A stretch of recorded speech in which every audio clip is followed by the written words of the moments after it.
Hey everyone, it's from Plastic Rods. I'm just giving you an update on my MGB and what's been done to it in the last month or so. I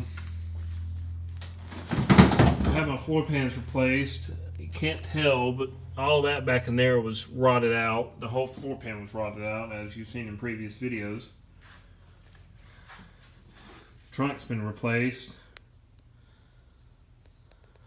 Very satisfied, and the passenger side.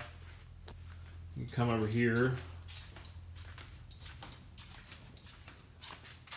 The entire rocker has been replaced, and some areas on the inside of that was replaced. Very satisfied with this. Very satisfied. And watch how nicely that door shuts, like brand new.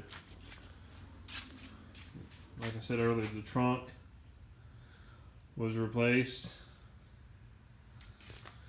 And some areas right there was the dents and stuff was fixed.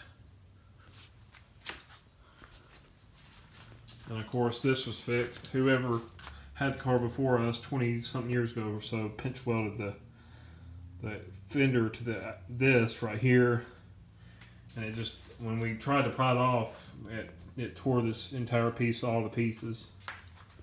But I'm going to be wire wheeling it. Just got that from Lowe's. I'm putting this on the trunk area, since it's all going to be covered up with carpet, so you're not going to see it and stuff. So, well, thank you all for watching.